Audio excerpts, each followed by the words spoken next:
Queria, então, primeiramente, começar me apresentando, né? Para quem não me conhece, prazer. Eu sou o Otávio, eu faço parte do PET, sou assessor de projetos e também faço parte de outros projetos, como o próprio CIM, né? O Ciclo de Minicursos, o PET Auxilia. E hoje vou estar aqui nessa reunião como o mediador. Então, ao longo da reunião, eu vou estar atento ao chat para qualquer dúvida que vocês tiverem e também para estar mediando se alguém não conseguir ligar o microfone e aí quiser fazer uma pergunta, eu vou estar aqui também. E juntamente comigo vai estar o PH como moderador, que ao longo da reunião também vai estar auxiliando na tirada de dúvidas, e ao final da reunião, quase, quando faltar uns 10, 15 minutos, ele vai mandar no chat o formulário de presença. E o nosso minicurso de hoje, né, o nosso segundo minicurso do dia, vai ser o de visagem, vai ser ministrado pelo Caio. Eu vou pedir que ele se apresente e pode dar início, Caio. À vontade, aí a sala agora é sua. Show. Boa tarde, né, pessoal? Antes de qualquer coisa, eu queria só perguntar, tá dando pra me escutar direitinho? Tá me ouvindo? Pronto, é porque talvez aqui esteja um pouco ventilado, sabe? E talvez tenha um pouco de interferência, mas se tiver qualquer problema, podem me avisar. Tá? Vamos lá. Eu vou começar aqui a apresentar, e no meio da apresentação eu vou começar a apresentar, de fato. Deixa eu pegar aqui. Opa. Deixa eu ver aqui. Vocês estão vendo a minha tela?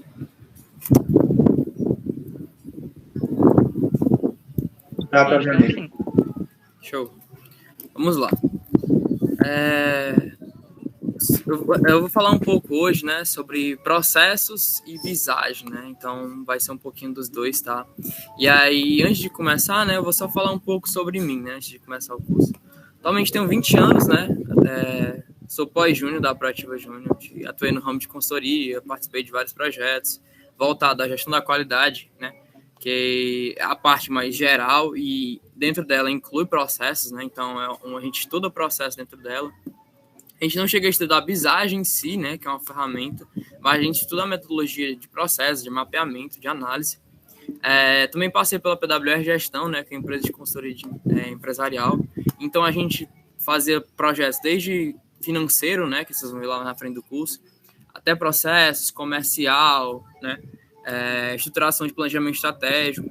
Então, muitas das áreas que a gente vê no curso, eu já atuava na PWR Gestão. Inclusive a de mapeamento de processo, onde eu atuei em muitos projetos já pela PWR. E atualmente eu estou como analista de negócios do grupo Normatel, né? Mais especificamente de um setor lá, que é o Norma Labs. Esse setor ele é mais voltado para automatização de processos, de mapeamento, de entendimento do negócio, para que a gente consiga resolver problemas no meio da tecnologia. Então, automatizando, gerando inovações e diminuindo reprocessos, retrabalho. Então, é mais um pouco daquilo que eu já vi em outros lugares, só que com um olhar mais voltado à tecnologia. E atualmente eu vou indo para o 6º semestre, tá, de engenharia de produção mecânica. Então, estou um pouco mais perto, né, de se formar já. E é isso, tá, galera? Isso é um pouco sobre mim, e aí eu vou começar, de fato, aqui a ministrar o curso, beleza? Primeiro, eu queria falar sobre uma notação que é utilizada no Visage, né? Que é a notação BPMN, tá? Que significa Business Process Modeling Notation. Tipo, basicamente, é uma notação que a gente vai utilizar para mapear o processo, tá bom? Em outras palavras, é um padrãozinho que vai definir como que a gente vai mapear um processo. Então, é como se alguém dissesse, a partir de hoje, esses vão ser os códigos, os símbolos e o modelo que a gente vai utilizar para mapear um processo, tá bom? E aí o BPMN veio para, de fato, padronizar essa linguagem de processo, tá bom? E existem outras linguagens, tá, que a gente pode estar utilizando, mas o que o Visage utiliza é essa, beleza? E aí, cada símbolo tem uma representaçãozinha dentro de processo, né, de acordo com o BPM Book, tá? Que é um guia para gerenciamento de processo de negócio. Aí vamos lá. Só para entender o propósito, né, da modelagem, ela serve para criar uma representação do processo. Então, se eu tenho qualquer tipo de processo que você consiga imaginar, tá? Quer seja de pagamento, de recebimento, enfim, de produção de peças, que seja a linguagem BPMN, ela vem de fato para representar de forma fácil e clara um modelo, tá bom? E aí, só vou passar um pouco aqui. Então, ele serve para descrever um fluxo de trabalho, de papel, de materiais. Então, o fluxo BPMN, de fato, é uma linguagem, né, que serve, de fato, para decodificar aquilo que existe na vida real e transcrever de forma mais fácil, né? E como eu falei, existem outros tipos de linguagem, tá bom? E aí, vamos lá. Algumas coisas que podem ocorrer com a modelagem, né? Alguns problemas que podem ocorrer durante a modelagem de processo, né? Porque se o BPM é um tipo de linguagem para modelar, então podem ocorrer, de fato, problemas de comunicação também. Tipo, então, uma coisa importante a se entender é que não considerar a modelagem como problema de comunicação já é um problema. Porque, querendo ou não, já é uma linguagem. Se é uma linguagem, a gente não tem problema de comunicação na linguagem, a gente fala no português. Então, entender processo também tem a ver com comunicação. Então, a forma como a gente entende o outro e coleta as informações para mapear e transcrever para essa linguagem, se a gente também não considera isso como uma comunicação, que de fato alguém vai utilizar futuramente, e aí tem um problema. Porque eu mapeio para que outra pessoa utilize ou que eu mesmo utilize para de fato me basear, né? Para ter algo claro e definido como um processo. Outro problema com a modelagem é não modelar sem ter um objetivo claro. Então, quando a gente mapeia um processo e não sabe para onde quer ir com esse processo, acaba que a gente pega muitas informações, mistura com outros macroprocessos e acaba deixando com que a gente não tenha uma clareza, né, da onde a gente quer ir, para onde a gente quer ir, tá? Outro problema que pode acontecer também é limitar-se a uma única notação. Então, é necessário se adaptar de acordo com o que você precisa, tá? Como eu falei, existem outras linguagens além do BPMN, tá? Mas essa é a que a gente utiliza, tá? Em muitas empresas, tá? Mas podem ser utilizadas outras, tá bom? Então, utilize aquela que você mais faz sentido, né? Não gerir as expectativas do objetivo da modelagem. Então, modelagem, ela é um meio para se atingir algo, não um fim por si só, como aqui o próprio está descrito, né? É importante entender que a modelagem ela serve de fato para entender como funciona o fluxo de trabalho, mas não necessariamente depende só daquilo, depende das pessoas, depende que alguém acompanhe e de fato tem alguém gerenciando aquilo, porque o fluxo pelo fluxo não faz sentido. O fluxo pelo fluxo, se não tiver alguém de fato cumprindo aquilo que foi modelado, não tem um porquê. Modelar-se é um contexto de processo bem definido, tá? Então, como eu havia falado anteriormente, sem ter um contexto, sem ter um propósito, sem ter um objetivo final daquilo, né? Sem estar bem definido aonde eu quero chegar do meu mapeamento do processo, eu não consigo ter claro o meu processo.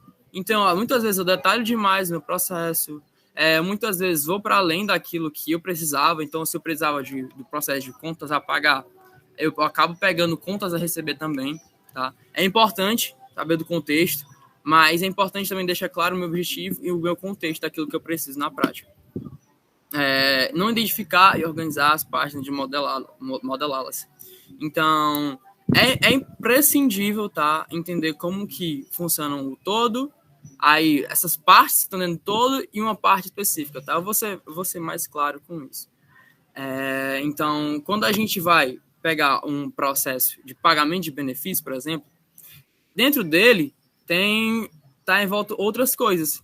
Quando eu vou pagar um benefício, está relacionado também ao contas a pagar. Então, que esse também está relacionado com contas a receber, de certa forma, sabe? Então, antes de eu pagar um tipo de benefício, eu tenho que, no fim das contas, entender também como funciona o processo de contas a pagar do financeiro, né? Então, entende que dentro desse processo pode haver outros, que pode haver outros, pode haver outros. Então, vai muito do detalhamento do processo. Tipo, se eu quero a nível de sistema, se eu quero a nível mais macro. Então, identificar isso é importante. Aí casa perfeitamente com aquilo que eu tinha falado, tá? Eu já pequei algumas vezes, tá? Antes de definir um processo, ou antes de mapear um processo, não ter definido um nível de detalhamento. Então, acaba que peguei em detalhe demais, o fluxo ficou muito grande e era um nível desnecessário de detalhe. Então, antes de fato construir um modelo, de fato usar a linguagem BPMN, é importante definir, eu preciso mapear o passo a passo do sistema, ou eu preciso entender somente como o operador vai de fato operar a máquina sem ter um nível de detalhe como, eu preciso saber da especificação técnica da peça, da máquina, do diâmetro da peça, etc, etc, etc. Então, antes de fato modelar e sair para ali para desenhar o processo, é importante também entender o nível de critério que eu preciso dele, entendeu? Continuando, não avaliar corretamente a capacidade de transição do conhecimento do modo elaborado. Então, é importante também entender que o fluxo que eu criei, muitas vezes também vai ser utilizado pelas pessoas, quer sejam das próximas que vão vir, quer sejam por outros que estão também no meu setor ou que estejam na minha empresa, que seja. Então, de fato, é importante validar com as pessoas que vão utilizá-lo na prática. Porque se, de fato, eu mapeio o processo e eu não valido com quem vai utilizar, como que eu vou ter plena certeza que, de fato, esse fluxo faz sentido? Se eu não validei com quem, de fato, vai utilizar aquele fluxo. Então, é importante discernir isso, tá? Outro ponto. Confundir entendimento de processo com padronização de processos é algo que pode acontecer, tá bom? Porque um processo mapeado não significa necessariamente que ele é o padrão. Porque outro ponto importante é que um mapeamento ele pode ser de dois tipos, né? O as is e o to be. O as is, ele é como acontece hoje um processo. E o to be, ele é como vai funcionar futuramente, tá bom?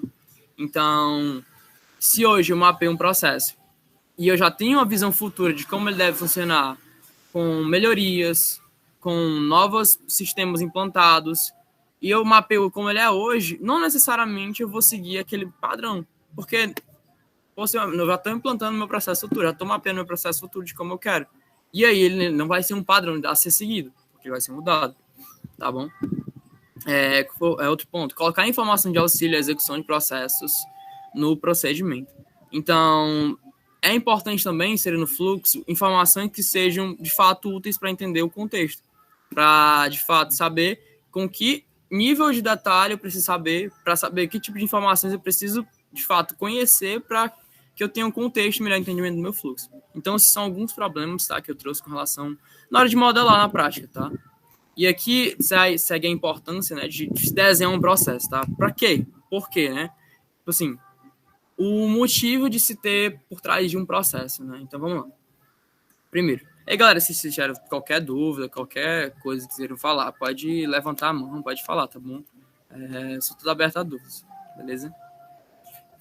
E aí, continuando, né? Primeiro, por que a gente deve a importância de desenhar um processo, né? Primeiro ponto é entender como é feito atualmente. Então, se eu tenho conhecimento de como é feito um processo, eu vou provavelmente segui-lo, eu vou ter conhecimento dele. Então, de fato, quando eu mapeio um processo, um dos primeiros motivos é, de fato, entender como que ele funciona na prática hoje. Além disso, com um processo definido, né, de desenhar um processo, eu consigo ter claro pontos de melhoria. Então, eu percebo, eu consigo entender que é no meu processo, na minha etapa, na minha atividade, de enviar o e-mail, que eu estou demorando muito tempo. É na minha atividade de ler as informações, criar relatório. Eu estou demorando muito tempo na parte de criar relatório. Então, quando eu tenho bem mapeado aquilo em as minhas atividades, eu consigo redesenhar e melhorar os meus processos. Eu consigo também documentar as melhores práticas. Então, percebe também que, por meio do processo, eu tenho um padrão a ser seguido. Eu tenho um passo a passo. Eu tenho boas práticas de conhecimento. Além disso, eu consigo ter um melhor desempenho, eu consigo analisar o desempenho, na verdade, e testar. Porque por meio de processo eu consigo criar indicadores. Então, quando a gente tem um nível de, por exemplo, de quantidades elaboradas ou terminadas dentro do prazo, de um projeto de consultoria, a quantidade de tarefas entregues no prazo é um indicador também que pode ser considerado num processo.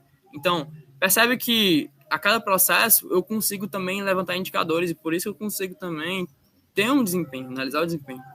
Também a importância do processo é padronizar o trabalho. Então, uma coisa que a gente estuda muito na gestão da qualidade, que é uma cadeia que vocês vão ter mais à frente, que é essa questão de padronizar o trabalho. Porque à medida que a gente tem um processo mapeado, é bem mais fácil a gente conseguir padronizar ele. Porque a forma como as pessoas agem, o que elas vão utilizar na prática, no dia a dia, fica bem mais fácil, tá? Outro ponto, implementar um pacote de software. Então, se eu já tenho, de fato, um processo mapeado e o meu colaborador já tem aquilo em mente, quando eu vou já trazer um software novo, quando eu vou implantar um sistema de pontos a pagar, enfim, que seja, eu consigo ter na prática ali uma facilidade maior de como que ele vai se comportar perante o novo software. Então, percebe que se não tivesse um processo definido, eu não conseguiria ter essa facilidade, entendeu? Continuando. À medida que eu também tenho um processo, eu também consigo entender quem é o responsável, de quem são os papéis, quais são as funções. À medida que a gente tem esse conhecimento de processo, de quem faz o que é cada coisa, a gente consegue também determinar de maneira mais prática quais são os papéis, quais são as saudades, etc. Tá bom? Outro ponto, a gente também consegue documentar riscos e definir controles. Então, a gente consegue ter clareza daquilo no meio do processo quando a gente tem, essa atividade aqui, ela tem mais riscos. Essa atividade aqui exige um nível maior de detalhamento. Enfim, a gente, por meio de processo, a gente também consegue atender a sistemas de gestão da qualidade, né? Que, de fato, é manter um padrão de qualidade, é atingir a ISO 9000. Então, a gente ter esse nível de processo faz com que a gente também atinja padrão de qualidade elevado. Também é possível gerenciar competências, tá? Então, existe, por exemplo, o processo de avaliação de desempenho, que ele serve para avaliar, de fato, o desempenho dos colaboradores. Então, quando a gente tem um processo definido de avaliação de desempenho, é muito fácil definir ou saber quais são as competências que um determinado colaborador tem ou que um setor consegue entregar, né?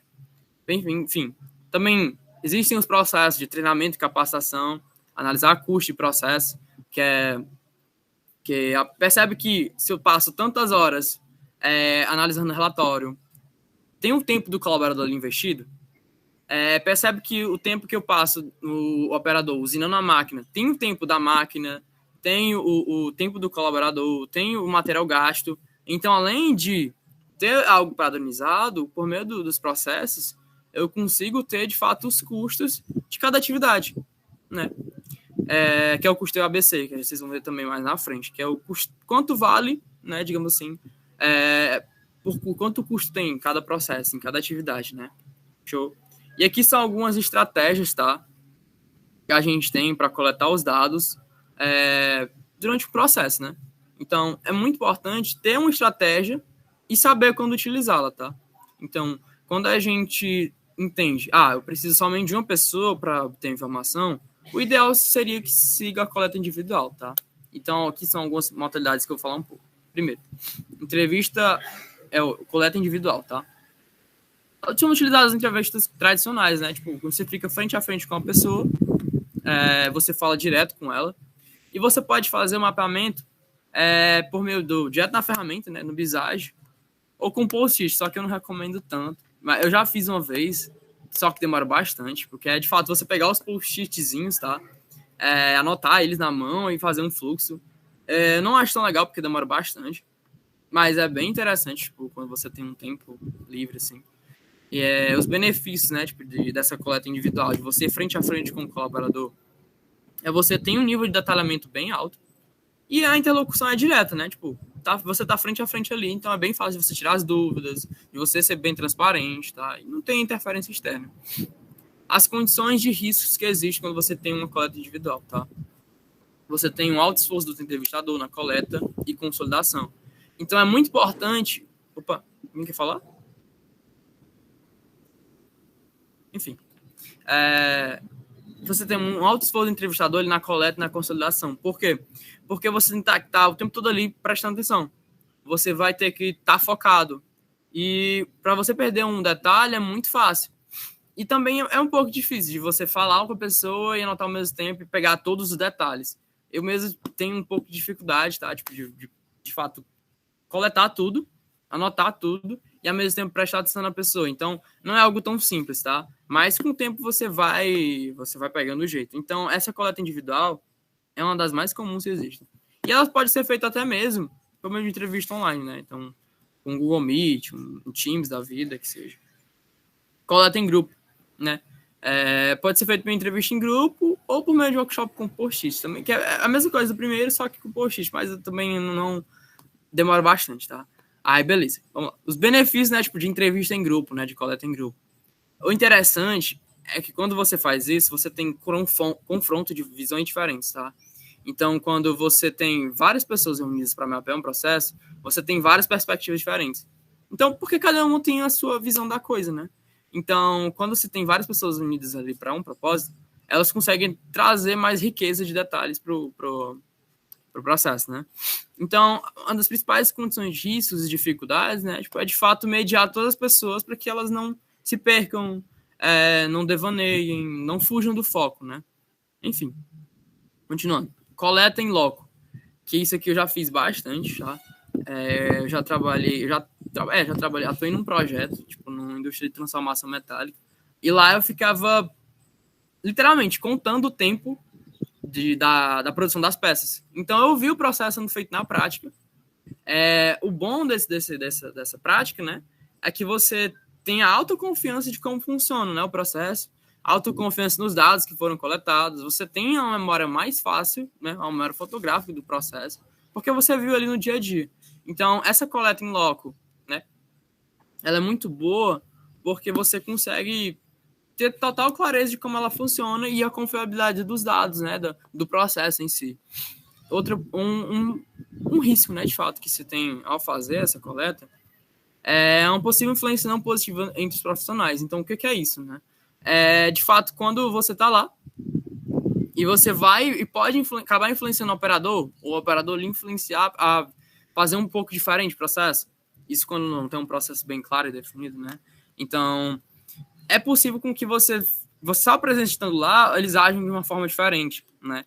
Então, por exemplo, quando eu tava lá, os caras pareciam que eram mais produtivos, eles não enrolavam tanto, enfim, varia muito, tá? Então isso pode ser uma condição de risco, porque eles podiam estar atuando, digamos assim.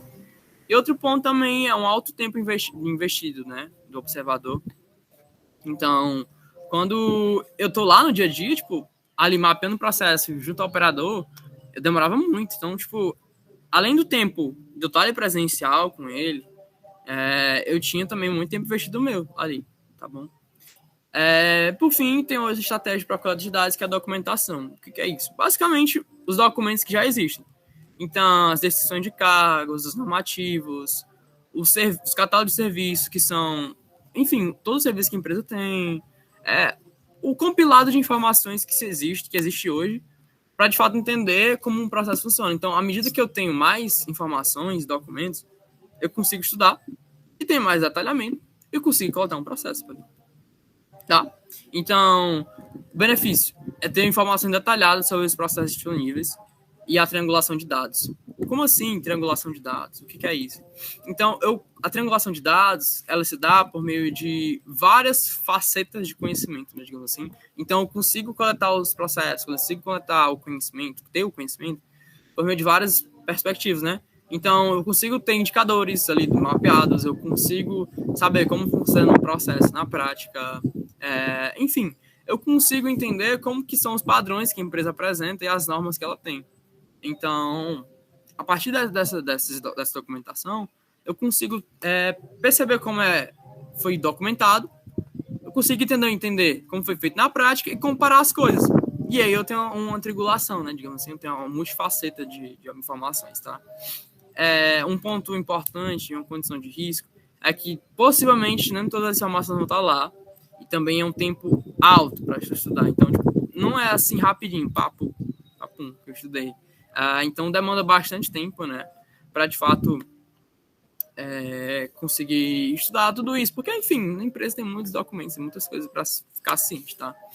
E aí, um pouco mais para frente, né, na hora de entrevistar, né, o que se deve se atentar, né, o que deve estar em mente antes de fazer uma entrevista, tá?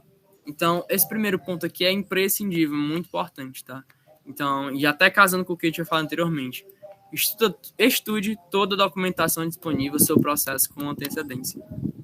Então, se você está preparando para fazer uma entrevista, para levantar um processo, é muito importante que você tenha ciência de como ele já está o contexto dele. Pronto, é isso que eu quero dizer. Como está o contexto dele? Quais são as pessoas envolvidas? Qual é o resultado final? O que eu posso esperar já desse processo? Que tipo de material eu já posso pegar e ler para, de fato, ter perguntas-chave definidas, né?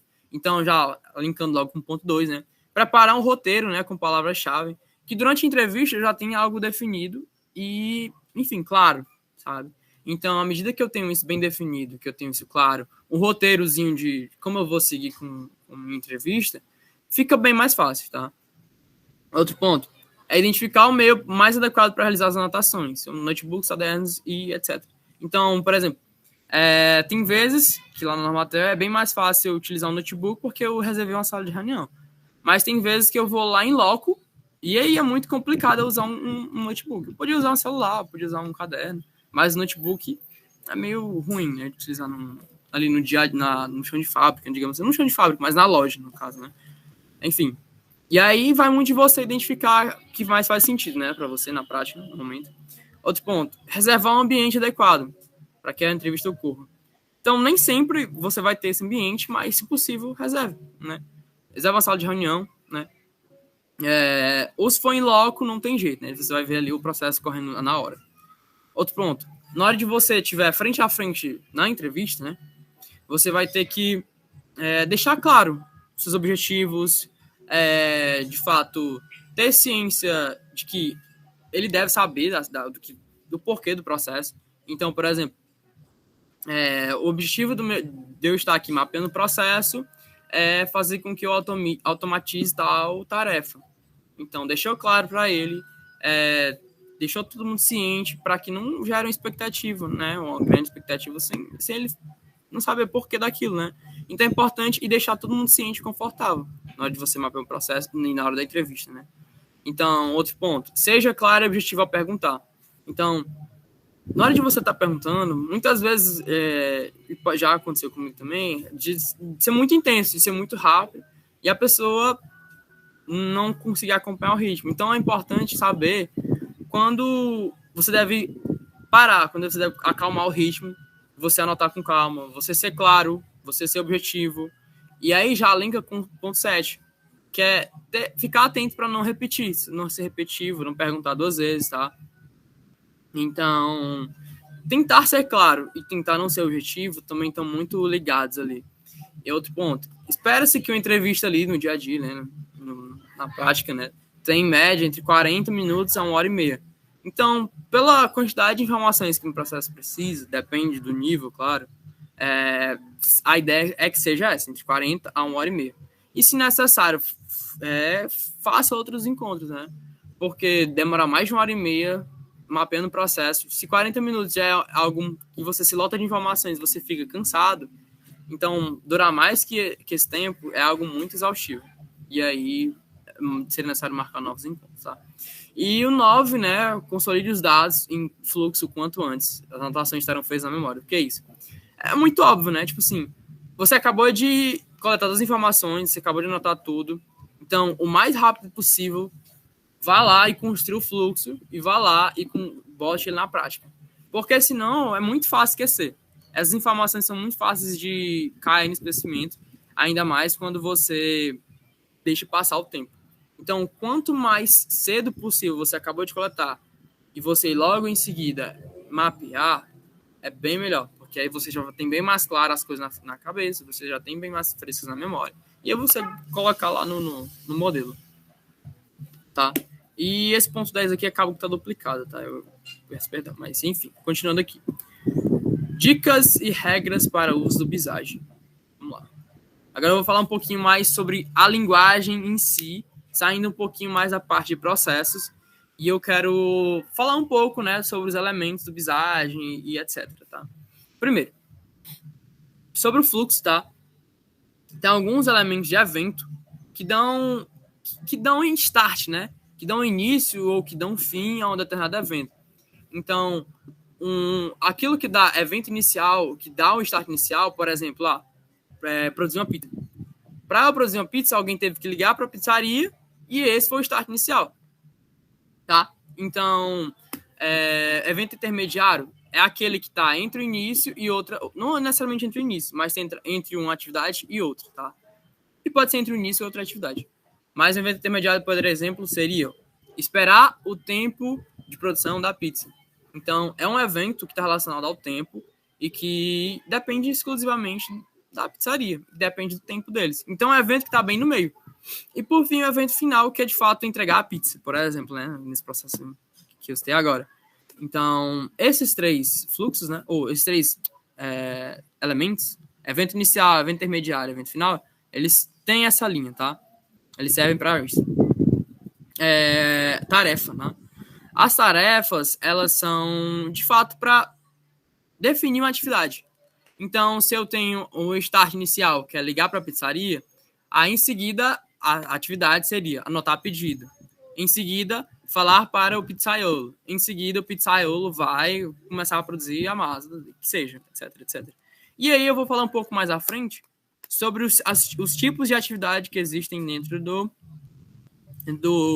Visage, tá? Mas algo de cara, assim, a gente tem a automática e a subprocesso. Automática não precisa, de fato, ali, de intervenção humana, né?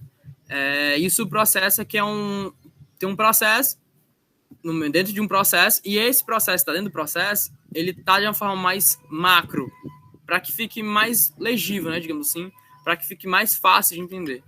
E aí eu vou partir falar um pouco dele depois para deixar mais claro, mas vamos lá. Agora eu vou falar um pouco sobre as portas lógicas, tá? Tem os paralelo, o exclusivo e o inclusivo.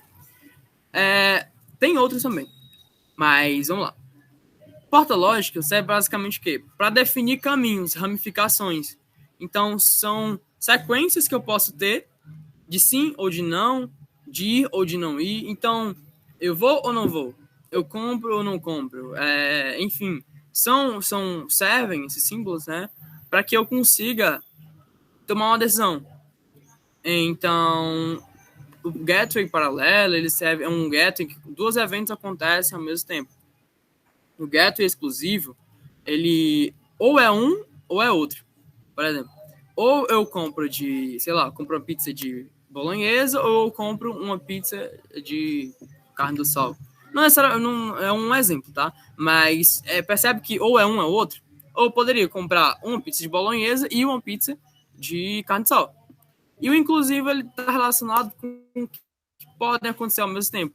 Tá? Então, necessariamente, um depende do outro, mas eles podem ser paralelos entre si, tá? Podem ocorrer de forma simultânea.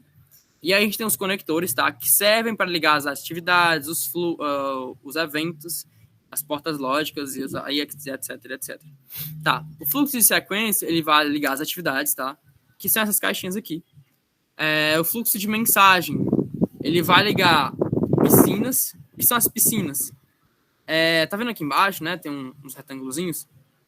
Elas são o processo maior, né? E dentro dela existem as raias, que é o papel de cada um. Então, tem o papel do gerente, o papel do vendedor, o auxiliar administrativo, então, os serviços gerais. Então, dentro de um processo, por exemplo, de vendas, vai ter o cara que vai ser o atendente de loja, vai ter o cara que vai ser o caixa, que vai passar lá no produto final. Então, tem várias pessoas ali que vão ter uma responsabilidade dentro do processo. E a piscina, né, que é esse maiorzinho aqui, vai ser o processo em si, e a raia vão ser os responsáveis por ele, entendeu? Então, você, mais ou menos, é essa linha, tá? E aí, o fluxo de mensagem, ele pode ter passar entre processo e outro, ok? Então, o fluxo de mensagem, ele consegue seguir entre as piscinas, fazendo uma intercalação, né? Fazendo uma associação entre elas. E a associação, ela serve para, de fato, ligar uma atividade a um artefato. E aí, a gente consegue representar um documento, uma anotação, um grupo, por meio desses artefatos. Então, se eu preciso fazer alguma anotação, eu posso usar, de fato, um artefato de anotação. Se eu preciso representar um documento, eu posso usar um artefato de um documento. E aí, se eu preciso documentar um grupo, eu posso usar um artefato de um grupo. Então, o Visage tem várias formas de se comunicar, que é a linguagem BPMN. E aí, por meio disso, eu consigo usar elementos de formas visuais que eu consigo representar aquilo que eu quero, tá bom? E aí, passando um pouco para frente, né? Aqui detalhando um pouco mais, né? De utilização auxiliar, são elementos, né? Aí, o primeiro elemento, né? Só distinguindo um pouco mais, tá? Evento de início. São eventos que afetam o fluxo do processo e normalmente tem uma causa que provoca seu início. Então, como eu falei, são aqueles eventos que vão dar start ao processo. Eles servem, de fato, para iniciar aquilo que vai acontecer. Mensagem de início. Também são eventos que indicam o início, só que quando recebida uma mensagem. Então, de fato, eu só posso iniciar a criação do relatório quando eu tiver autorização do departamento financeiro. Enfim, percebe que houve uma mensagem, eu só posso fazer o pagamento, depois que eu receber um e-mail dos diretores liberando o pagamento. Então, foi uma mensagem que deu start ao processo. Ou pode ser um ciclo, um tempo. Então, de 3 em 3 meses, eu tenho que fazer o processo de avaliação de desempenho. eu tenho que fazer um processo de onboard para novos colaboradores que estão chegando. Que seja. Então, percebe que tem um tempo ali. E esses 3 tipos são eventos de start também, são eventos de início. Só que uma determinada ramificação, digamos assim, tá? E eventos de fim são eventos que indicam o final do processo. Só que aí, a mensagem de fim, ela primeiro, né? São eventos que indicam o processo e é finalizado quando houver envio de mensagem, tá? Então, quando finalizei o pagamento, é preciso enviar e emitir uma mensagem informando para os diretores que os pagamentos foram realizados e as informações que devem ser inclusas junto com a mensagem. Quer seja nota fiscal, quer seja, enfim, multas que houveram durante o período que não foi pago, etc, etc. Então, são mensagens que devem ser enviadas a uma pessoa, a alguém responsável, e dizendo que o processo terminou. Então, se o meu objetivo final era entregar o relatório, foi enviada a mensagem com o relatório com as informações necessárias. Então, termina com uma mensagem, no fim das contas. E a venda de término, eles indicam o fim desejado do processo. Então, quando ele acontece, todas as atividades do processo devem ser imediatamente finalizadas. Então, é um evento que acontece de forma indesejada. Então, é algo bem incomum, digamos assim, né, quando ele acontece. Então, se um colaborador morreu, é algo indesejado para todas as atividades do processo. Algumas depende da empresa, depende do processo, mas dependendo do que acontece, o ideal é que se pare. Foi um fim desejado, mas aconteceu, tá? Então, seria mais ou menos essa linha, tá? E aí, continuando, tá? A gente tem alguns elementos de utilização auxiliar, que são as atividades, tá? Eu vou destrinchar um pouco mais. Tarefa de usuário. O que é isso? É uma atividade, uma tarefa, né? É uma tarefa que uma pessoa executa com a assistência de uma aplicação de software. Então, se eu uso um software para realizar pagamentos, para lidar com meus clientes, que é um CRM, por exemplo, né, que serve para gerenciar o relacionamento com meus clientes, para saber quantos eu vendi, quantos eu comprei. Então, vai servir para definir se eu tenho uma utilização de software ou não. Tá? Tarefa de serviço. É uma tarefa que ocorre automaticamente, ligada a um tipo de serviço, né? Sem ter a necessidade humana, como eu já havia falado anteriormente, né? Serve, de fato, é uma tarefa que não tem um toque humano, que não tem necessidade do humano ir lá intervir, tá? Tarefa manual é aquela tarefa que uma pessoa executa sem suporte de nenhum software. Então, de fato, levantar uma caixa, realizar a operação de uma máquina, ou cortar... Qualquer coisa que não tem um software incluso ali dentro da atividade é uma tarefa manual. Tarefa de envio de mensagem é uma tarefa, né, que vai enviar de fato a mensagem a outra pessoa, né, que seja. Então, essa tarefa está exclusivamente ligada a enviar uma mensagem, tá ok? Tarefa de recebimento de mensagem. Então, está relacionado a eu receber uma mensagem e por meio dela eu começar a tarefa, tá bom? Aí, continuando. Link, né? Ele é um tipo de evento intermediário, tá? Como eu havia falado. Ele é utilizado para conectar as atividades. Então, ele vem para fazer com que o fluxo fique mais claro. Então, pode ser possível que haja muitas linhas, né, durante o fluxo, muitas intercalações, né, muitas voltas, e fique algo muito complicado de entender por conta do visual mesmo. E aí, ele aparece justamente para isso. Para, de fato, tornar o fluxo mais visual. E aí, continuando. Temporizador. Ele é utilizado para identificar que o processo tem um tempo.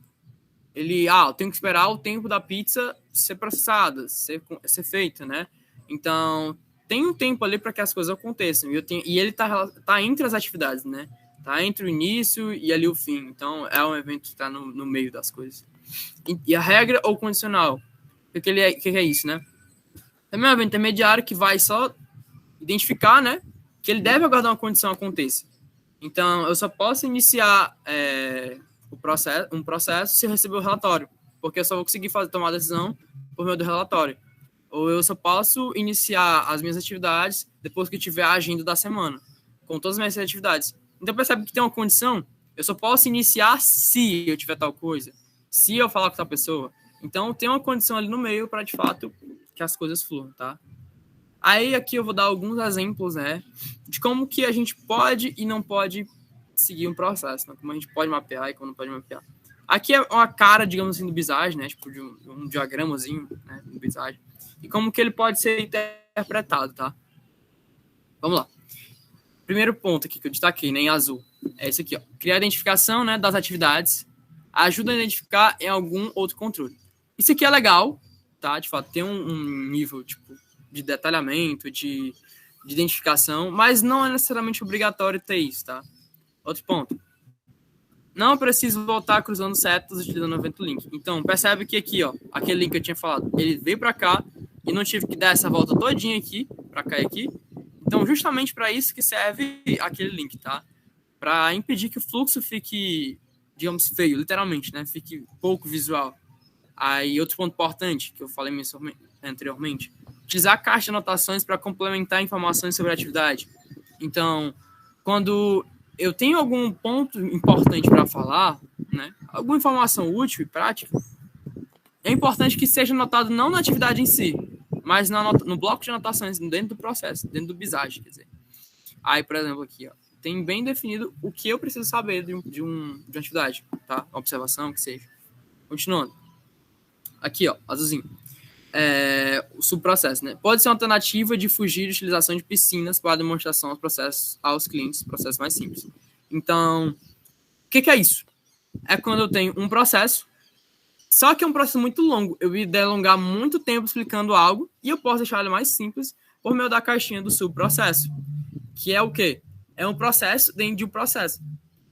Então, por exemplo, se eu tenho que apresentar, né, o resultado financeiro do mês de outubro, tem um processo ali de criar o relatório, de analisar indicadores, e aí o que eu faço? Eu poderia simplesmente compilar toda essa etapa de analisar relatório, de criar indicadores, dentro de uma caixinha só, que é o subprocesso, e simplesmente deixá-lo de forma mais simples, né, para que eu consiga tornar mais visual a coisa, né, assim, dependendo da necessidade.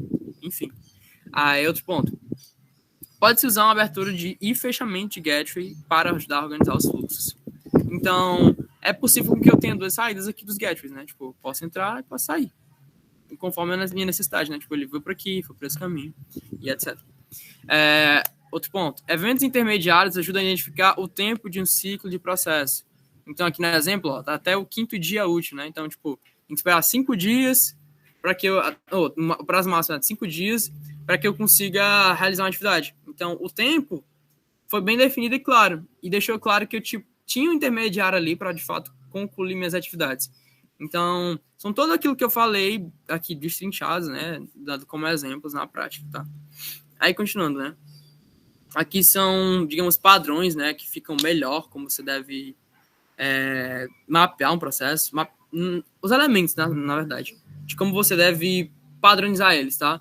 Isso aqui é mais uma sugestão, mas, tipo, era muito utilizado na PWR, tá? Que era uma metodologia que a gente utilizava, para de fato ficar mais claro, porque muitas vezes é preciso escrever um pouquinho mais, né? E aí, para não ficar algo tão feio, para não ficar algo despadronizado, a gente utilizava esse padrão, né, das caixinhas de largura 120 e altura 90. E aqui tá um linkzinho, né, com o Visage, né, com o download do mês, tá? Se quiserem, eu posso mandar um material depois com uns links, etc. Aí, continuando, tá? Outros pontos de observações do Visage, tá? Os fluxos de entrada e saída de atividades. Então, as linhas, tá? As linhas de processo, essas linhas pretinhas aqui, as setinhas, elas sempre devem ir da esquerda para a direita. Sempre entrando pelas caixinhas da esquerda para a direita. Aqui com a setinha ok, ó. Tá vendo? Tá indo da esquerda para a direita, da esquerda para a direita. E aqui, ó, tá indo da esquerda, né, para baixo. Então, tá vindo dessa caixinha aqui, dessa atividade, para baixo. Em vez de entrar pela esquerda, ele entrou por cima. Que não é o que deve ser feito, tá? É uma regra do Visage, tá? Não sou eu que estou definindo, é o Visage que tem definido isso, tá? A forma que a ferramenta deve ser utilizada. Outro ponto importante, tá? Por ser processo, por ser uma atividade, elas devem vir no infinitivo e eventos no infinitivo. Então, por exemplo, atualizar banco de dados, implementar ferramenta, criar agenda. Então, o ideal é que sempre se fale dessa forma, se escreva dessa forma. Então, não há atualização do banco de dados. em vez de atualizar banco de dados. Tipo, sempre deve ser feito no infinitivo a criação, né, das atividades no Visage. Continuando, né? Aqui está um exemplo, tá? Com algumas correções. E coisas que não devem ser feitas, tá? Aqui, ó. No início, ó. O artefato início é um estado ou situação. Deve-se representar um texto, em texto isso. Aqui, percebe que está escrito início e não o porquê daquilo, né? Tipo, ligar para a pizzaria, por exemplo, né? Não é esse processo, mas, tipo, percebe que teria que ter um texto explicando no infinitivo, né? Para dar um contexto daquilo, por que acontece. Então, colocar o evento como início, dando o nome início, não é o que deve ser feito. É errado. Continuando. Inicia-se com apenas um verbo infinitivo que representa a ação, não se inicia com dois. Então, aqui deve se iniciar com o verbo, revisar as atividades. E também não se inicia com dois verbos, porque aqui tá receber e enviar, tá meio ruim de ver, né? Mas deve ser somente um verbo. Então muitas pessoas escrevem, eu vou ligar, receber, ligar e receber, ou receber e enviar. Então, o ideal é que seja um verbo, tá? Também, outro ponto de observação. Não dois verbos. É receber uma atividade e a outra atividade é enviar, são coisas diferentes, ok? Continuando. Muito texto que tem na atividade está além do que necessário. Então, quando tem muito texto, o ideal é que você deva utilizar o artefato anotações, porque senão fica algo feio, fica algo muito ruim até de ler, tá? Então, quando você tem muito texto, o importante é que se use as anotações, até para observação, porque esse elemento ele serve para indicar a atividade e não a observação que está sendo feita, tá? Então, quando forem feitas as observações, deve ser feito na caixinha de anotações. Continuando. Se existem opções de caminho a ser seguidos, não pode ser usado um gateway paralelo. Por quê? Porque como tem opções, tipo boleto, cartão, o gateway paralelo, ele deve ser com dois ao mesmo tempo. Se eu posar um boleto ou cartão, não é os dois ao mesmo tempo. Eu não vou usar boleto e cartão. Eu poderia usar para fazer um pagamento, mas eu posso usar ou um ou outro. Então, esse não é o gateway ideal que eu deveria usar, entendeu? Então, são nessas condições que o gateway, esse tipo de gateway não deve ser utilizado, entendeu? Continuando. Seta entrando por cima da atividade. Então, outro ponto aqui de erro, né, de regra, é que a setinha está entrando por cima da atividade e não pela lateral esquerda aqui, ó, tá vendo? Outra coisa, qual é o evento de fim? Aqui não está definido onde termina o processo, né? Enfim, aqui, ó, como de erros, ó, duas atividades ligando ao mesmo final. E o evento fim deve ser um estado. Ou seja, aqui também, assim como o início, aqui, ó, só tem escrito início e aqui no fim só tem escrito fim. Deveria ter um texto. E também tem uma seta entrando por cima, então tem dois erros ao mesmo tempo, aqui no fim, tá? E por fim, aqui, ó, repensar se existem sistemas, ou relatórios, documentos, entre outros nesse fluxo. Caso sim, também deve representá-los. Então, é importante pensar, tem outras coisas importantes que acontecem no fluxo? É no sistema? É no software? Sei lá, há um documento para isso? Porque também é importante, outro ponto ficar claro, é que também deve-se entender onde são feitas essas atividades. Se é no Word, se é num software, se é num banco de dados. O Visage também permite essas anotações, como eu tinha falado anteriormente. Então, é importante saber que tipo onde essas informações vão ficar e onde eu vou fazê-las, entendeu? Então, aqui são alguns exemplos, tá, que eu consigo deixar claro como não deixar claro, na verdade, né? Como um fluxo não deve ser seguido, tá? E, galera, o que eu tinha para vocês é isso. É hoje, tá? Agradeço muito a atenção de vocês. E foi isso. Fico muito grato. Se vocês tiverem alguma dúvida, algum ponto para falar, tá bom? Podem comentar aqui. E, enfim, é isso.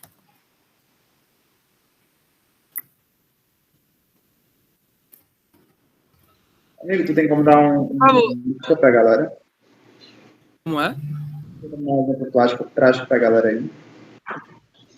Não entendi. Um exemplo prático? Do Visage? Tá, deixa eu abrir aqui. Estou com ele aberto. Só um instante.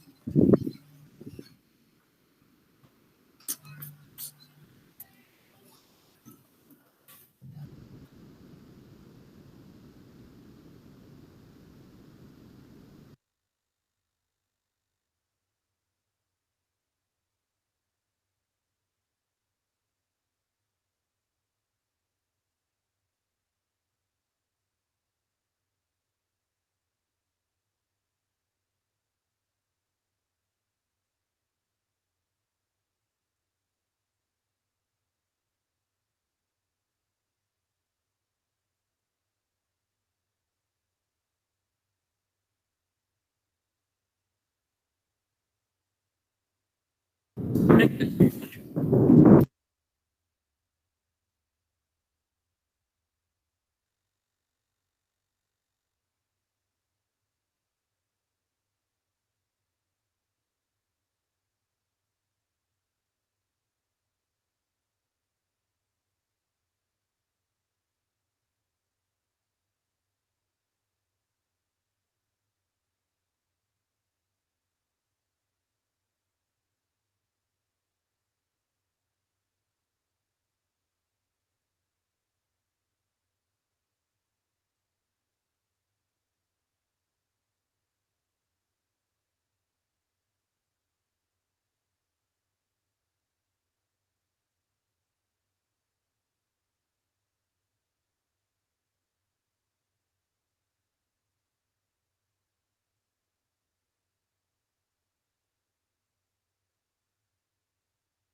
Tá dando pra ver a tela? Ah, muda. Tá sim. Show. Pronto. Aqui é a cara, né, do Visage na prática, tá bom? Então, esse aqui foi um dos primeiros fluxos que eu fiz quando eu tava indo na Proativa. Como é que funciona cada coisinha aqui dentro do Visage, né? Aqui, como eu tinha falado, né, é a piscinazinha. E aqui eu consigo, de fato, colocar aqui responsáveis do processo. Então, eu poderia colocar aqui, ó, gerente de vendas. E que eu poderia colocar projetos, etc, etc.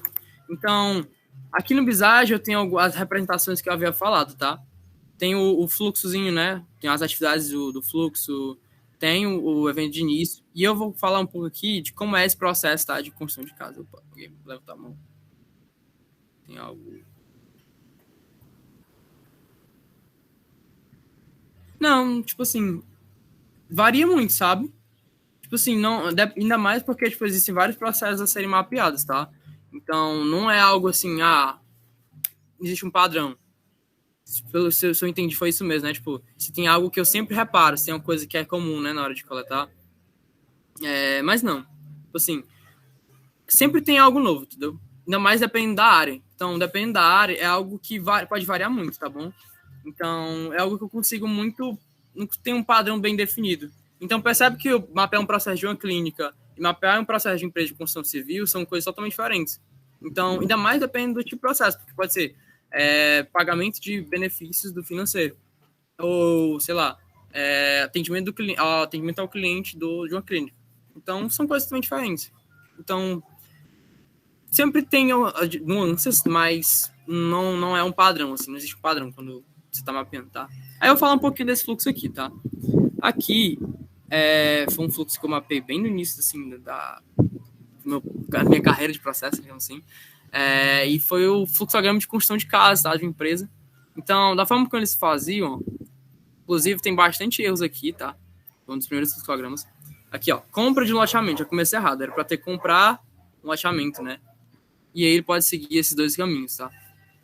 E aqui deveria ter um gatewayzinho indicando, ele pode efetuar um pagamento, efetuar o contrato e contratar um arquiteto. Então aqui já tem um errozinho. Aí atualizar a matrícula no cartório, fazer o projeto hidrossanitário, etc. Ok. Aí continua. Projeto hidrossanitário. E aí tem algumas opções aqui de caminho a ser seguido. Então, contratar mão de obra, aguardar a emissão do alvará. E aí pode ter outros caminhos também, ó. Percebe aqui também, ó, que estão com outros erros, ó. Não tem a definição dos... esse aqui vai ser da entrada. Esse aqui está relacionado a contar mão de obra. Não tem uma definição clara aqui. Qual o caminho ele deve seguir? Projeto hidrossanitário, tá? Mas o quê? Não ficou claro, entendeu? Por que ele vai seguir esses caminhos? Ou ele segue os três ao mesmo tempo? É outro ponto que também deve ser corrigido aqui nesse fluxo. Pronto. Aguardar a emissão do alvará. Aqui, no caso, ó, deveria ser um evento intermediário, desse tipo aqui, ó, de tempo. E aí sim, ó, aguardar a emissão do alvará. Opa. Alvará. E aí deveria ter um tempo aqui, ó, consigo botar o tipo de evento, ó, o timerzinho, Assim como outros, eu consigo botar de mensagem, que eu venho falado, né? Então, só pode iniciar depois de uma mensagem. Um condicional, que eu venho falado também. Então, aqui a gente consegue ter várias opções. E aí você só aprende mesmo na prática usando, sabe? Então, o de link. E aí, continuando, né? Aguarda a emissão do alvará, acompanha a obra. Se a obra for finalizada, sim, inicia esse processo de venda. Se não, aí vai pedir outra coisa, né? Vai fazer outro processo. Enfim, aqui depende muito da forma como você vai mapear, tá? E deve ser seguidas aquelas regras. Esse processo aqui, para ser sério, tá, tem muitos erros, tá? Eu tive até corrigir ele, não, desde o início, tá? Mas você percebe como o visagem é bem simples, ó. Tipo, eu consigo aqui clicar, arrastar e selecionar aqui na caixinha. Então, é algo bem simples de utilizar, não é algo de outro mundo, para ser sincero. E tem as representações bem claras aqui. Tipo, as setinhas de fluxo, né? Os fluxos, os eventos intermediários, os eventos de início. Aqui o evento de fim, no final. Então, a gente consegue ter algumas representações básicas de como um processo deve seguir no Visage, nesse exemplo aqui, tá? Enfim, e aí você vai muito de utilizar na prática. E aqui tem várias opções, tá? Tipo, você não costuma usar muito essas caixinhas aqui, né? Essas outras opções. O que mais é utilizado aqui no dia a dia é o evento de início, as atividades, o losango, né? Que são os gatewayzinhos, os tipos, ó, que eu tinha falado. Tem muitos outros, tá? Eu falei apenas de alguns, mas tem outros também. Tem o evento de início, o evento intermediário, a caixinha de subprocesso, ó. Então, outro que a gente utiliza muito, né, que eu ia falar, que são as raias. Esse aqui a gente não utiliza tanto, tá? E outra coisa também que são bastante utilizadas são esses dois aqui, ó. Esse aqui é banco de dados, que serve para representar o banco de dados. E aí, por exemplo, poderia ser um nome do sistema, né? Links. Links é um tipo de sistema que serve para armazenar dados de vendas. Então, se fosse numa empresa comercial e tivesse para relação a vendas, as vendas teriam que estar inseridas aqui, né? Digamos que aqui a atividade fosse registrar vendas. Vendas. Tá? Aqui na prática, o que aconteceria? Deveria ter um fluxo não, uma representação, né, do banco de dados, para dizer que aquele armazenamento de vendas é feito num sistema, no Links, por exemplo. Ou se existe uma papelada importante de utilizar, então precisa do atestado médico. Atestado médico. Se quiser para representar documentos que vão ser utilizados, né, durante um processo. Então, você consegue ter várias representações, né, no Visage em si. Essas são os elementos mais utilizados, as formas mais utilizadas, tá? Que é utilizado no processo. E aqui, por fim, tem a caixinha de notação, onde você consegue colocar, né, ou alguma observação importante. Enfim, mais ou menos é isso que eu queria mostrar para vocês, tá? Se vocês quiserem perguntar alguma coisa, tá bom? Podem falar que estou aberto a dúvidas. Mas é isso, pessoal. O Visage é bem simples, não é um bicho de 7 cabeças. E falando sobre o processo também, acho que deixei bem claro aqui que também não é algo de difícil compreensão, mas é isso. Show?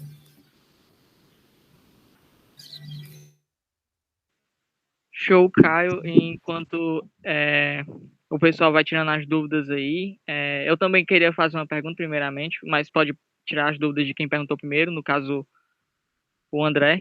O André tem uma observação. Mas em questão de áreas de atuação, né? Nos processos em que tu atuou, né? No mapeamento de processos que tu atuou, quais eram as áreas que mais tinham demanda, assim? Ou era muito variada, assim, a demanda do Visage? Entendi. Tipo assim, como quais áreas precisavam mais de mapeamento? Tipo isso, tipo, quais áreas precisavam ter um processo bem definido? É isso que quer dizer? Isso, exatamente. Cara, assim, todas as áreas precisam de processo, né? Independente da área que seja, é necessário ter processo bem definido. Não existe uma área, assim, que precise mais, né? Mas existem áreas, por ter um nível de complexidade maior, elas exigem que tenham mais pessoas, e por ter mais pessoas, vão ter que ter mais processos, porque pessoas sem processos, elas não conseguem seguir, elas podem até seguir, mas não tem um padrão bem definido. Se tem 100 pessoas ali, você não vai conseguir ter um processo claro, tá? E respondendo isso, né, dos processos que eu mapeei, Cara, eu acho que, assim, produção ali, linha de obra, linha de produção na prática mesmo, é algo que exige bastante, tá? Porque muitas vezes é importante ter, porque você precisa de um padrão ali. Então, a linha de manutenção, linha de produção, de fato, ali, é muito importante, porque ela vai conseguir, de fato, ter um padrão. Quando eu tenho um padrão ali dos meus produtos, do meu processo, eu consigo ter um nível de qualidade maior daquilo que vai sair do meu resultado. Então, não diria que é que mais tem, mas eu diria que tem bastante processo. Então, percebe que para eu ter transformar um metal para construir uma escada, por exemplo, e eu construir pontes que sejam, eu preciso tem outros processos antes de chegar nele. Eu preciso furar a peça, eu preciso transportar ela, eu preciso cortá-la, eu preciso usiná-la, eu preciso separar em moldes, eu preciso montar as minhas partes maiores, tipo, no projeto que eu atuei, o nome aquelas vigas grandes, né? Tipo, o conjunto de vigas era chamado de tesouro, né? Como a empresa que chamava. E aí, tipo, tinha muitos processos e onde cada um tinha um papel. Então, tinha uma pessoa que ia furar a peça, tinha uma pessoa que ia cortar, tinha uma pessoa que ia lá simplesmente transportar, tinha uma pessoa que ficava lá responsável por transportar, tinha uma pessoa responsável por soldar, inclusive, tipo, não necessariamente todos iam seguir esse processo, mas algumas peças tinham que seguir esse caminho. Então, por ser linha de produção, por ser algo maior, por ser, e geralmente indústria, geralmente tem muito disso, é muito processo. E linha de produção é muito importante ter muito processo. Então, não diria que é a que mais tem, mas eu diria que tem muito, entendeu? Foi uma das que mais me impactou, assim, que me fez mais aprender, sabe? Então, é isso aí.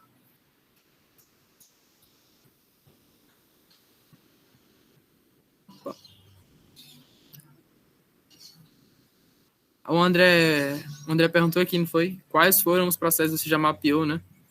Cara, eu já mapeei processo de clínica, tá? Então, o cliente chegava na clínica, ia lá alguém atender, aí mapeava o que o atendente fazia ali, tipo, se ele pedia uma ficha, se ele pedia algumas informações, depois passava para o médico, ou o cliente voltava, né, o paciente, perdão, e aí ele voltava para atender de novo. Já mapeei linha de produção, já mapeei para pagamento de benefícios, já mapeei frente de loja, então tá ligado aqueles caixas, né? Então, caixa, ali, literalmente onde você vai pagar, eu consegui mapear todo o ponto de venda, mapeei todos os caixas. Então, foram algumas áreas, tá, que já mapeei. Já mapeei construção civil, inclusive aquele fluxo foi de construção civil. Já mapeei construção de casas.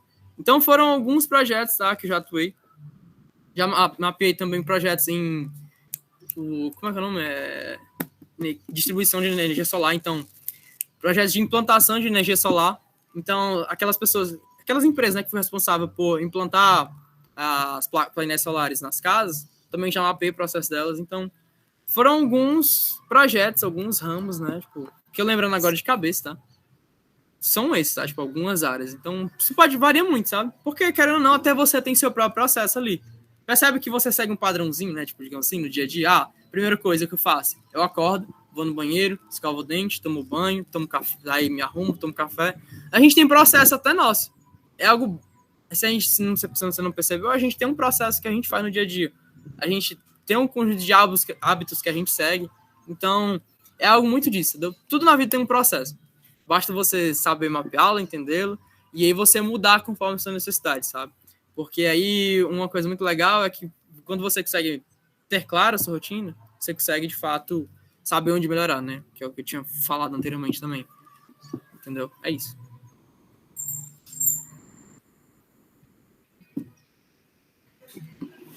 Show. Alguém tem mais alguma dúvida, gente? Só para avisar para vocês que o form de presença vai também gerar o certificado, já está no chat, então.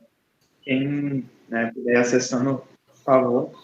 E se ninguém mais tem nenhuma dúvida, eu queria então agradecer a Caio pela disponibilidade do tempo, dos ensinamentos que ele trouxe.